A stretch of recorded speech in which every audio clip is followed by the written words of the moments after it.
My self Mohan Yadav. हम पिछले जनवरी 2025 से पिताजी को कैंसर हो गया। ये पता कहीं चला लगभग दिसंबर 2024 में, जब इनको खांसी आने लगी तो काफ़ी सिम्टम ऐसे नज़र आ रहे थे कि जो खांसी ठीक नहीं हो रही थी।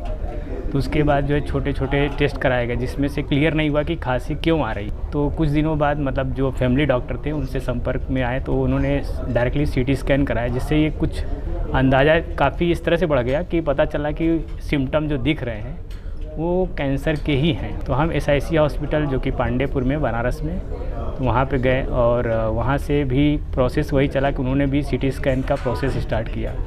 जब CT स्कैन हुआ तो उसमें चांसेस और दिखे कि नहीं यही आपके सिम्टम हैं कि हो सकते हैं कि कैंसर है, मतलब चांसेस बढ़ रही हैं। उन्होंने किया कि सीधे आप कहीं इधर उधर मत जाइए, डायरेक्टली टाटा कैंसर हॉस्पिटल जो कि महामना के नाम से जानते हैं आप, वहाँ जाइए। तो फिर हम वहाँ से रेफ़र कराएं और रेफ़र करने के बाद वहाँ गए और वहाँ से जो भी जो प्रोसेस थी, फाइल बनना या भी कुछ चीज़ें थी, उस पर हम डायरेक्टली कनेक्ट हुए और धीरे धीरे करीब 20 जनवरी से फाइल वहाँ से स्टार्ट हुई और तमाम तरह की जो जांचें थी।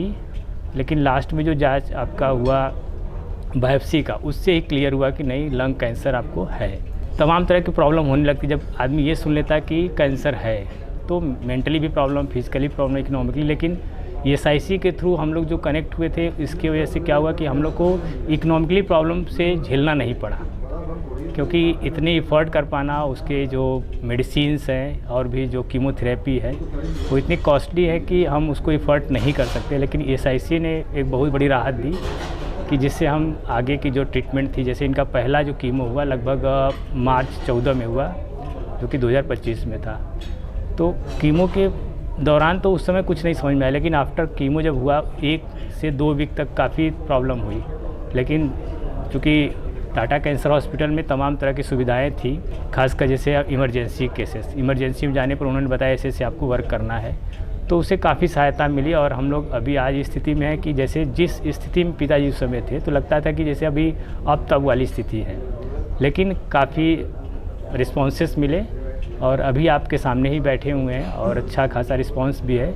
और हम चाहेंगे कि जितने भी डायग्नोसिस की प्रोसेस है, थोड़ा सा अगर अर्ली और हो जाए तो शायद उस चीज़ से काफ़ी लोगों को सहायता मिल सकती है। एक्चुअली देखिए, हम लोग क्या है कि एक प्राइवेट सेक्टर से बिलोंग करने वाले कैंडिडेट्स हैं एक तरह से मानिए तो, क्योंकि हम लोग को पर डे अगर काम नहीं करते हैं तो हमको उतनी इकोनॉमिक स्ट्रॉन्ग नहीं होगी।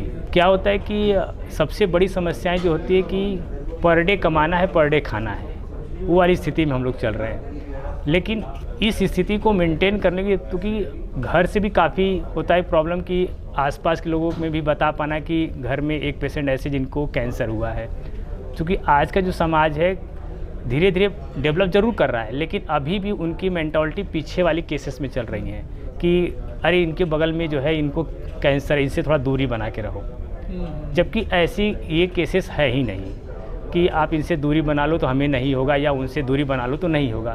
तो ये सब चीज़ें से भी हम लोग बहुत से झेलते थे कि अगर इनको पता चल जाएगा तो इनको लगेगा कि नहीं इनके घर पे कैंसर पेशेंट है और इनसे दूरी रहो। क्योंकि चूँकि हमारे पहले भी बहुत से ऐसे केसेस आए हैं जिनको हम जानते हैं कि कैंसर हुआ है, लेकिन हम लोग कभी, चूँकि हम लोग पढ़े लिखे हैं तो उसको पता है कि इस चीज़ों से बीमारियाँ नहीं होती हैं, ऐसा कोई नहीं है। जबकि आपके सामने जो हमारे पिताजी बैठे हैं वो न तो सिगरेट पीते हैं, न बीड़ी पीते हैं, न शराब पीते हैं, लेकिन फिर भी हुआ और अर्ली डायग्नोस करने का प्रयास किया गया। लेकिन फिर भी आपके सामने जो बैठे हुए हैं तो काफ़ी हमको दिक्कतें सामना कि ये हो रहा था कि किसी को पता भी नहीं चले और हमारा इलाज भी हो जाए। लेकिन ऐसा नहीं है। आप कितने दिन तक छिपा सकते हैं किसी चीज़ को? 2 दिन, 4 दिन, 10 दिन, 20 दिन, उसके बाद किसी न किसी को तो पता चलना ही है। तो छिपाने की कोई बात ही नहीं है। हाँ, ये अलग बात है कि स्टार्टिंग में प्रोसेस नहीं समझ में आता कि कैसे हम डॉक्टर के पास पहुँचे और कैसे उसका ट्रीटमेंट थोड़ा जल्दी स्टार्ट हो।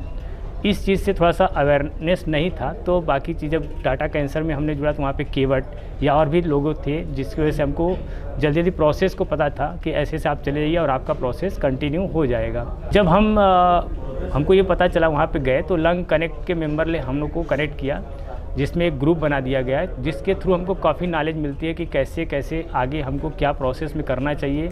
और किसको भी आप बता भी सकते हैं कि अगर इस तरह के सिम्टम नज़र आ रहे हैं तो आप पहले अपने आप का जांच कराइए। हो सकता है कि ये पॉसिबिलिटीज़ है कि लंग कैंसर ही नहीं और भी तमाम तरह के कैंसर पेशेंट हो सकते हैं। ये ज़रूरी नहीं कि लंग कैंसर ही हो, क्योंकि कैंसर की तमाम तरह की वैरायटीज़ है। सिर्फ लंग कैंसर में ही देखें तो तमाम वैरायटीज़ है, क्योंकि एक सिम्टम से सिर्फ ये कह दे कि कैंसर होगा या एक सिम्टम से नहीं होगा, ये थोड़ा कह पाना मुश्किल है जब तक उसका प्रॉपरली डायग्नोसन नहीं हो पाता है तो। और जो हम लंग कनेक्ट की बात कर रहे हैं तो ये एक ऐसा प्लेटफॉर्म है जिसके थ्रू तमाम तरह की इन्फॉर्मेशन मिलते रहते हैं कि कैसे कैसे पेशेंट के साथ ट्रीटमेंट करना है, कैसे आपको अपने साथ ट्रीटमेंट करना है, कैसे सोशल के साथ ट्रीटमेंट करना है। इसमें भी बहुत सारी हमको सुविधाएं मिलती रहती हैं उसके माध्यम से। और काफ़ी जो भी हमको प्रॉब्लम होती है या जो भी समस्याएं आती हैं तो हम उसमें अपने क्वेश्चंस को रखते हैं और हमको उस क्वेश्चन का आंसर मिल जाता है जो कि होना चाहिए। तो ये सब डिफरेंट क्वेश्चंस के आंसर मिलते रहते हैं लंग कनेक्ट के माध्यम से।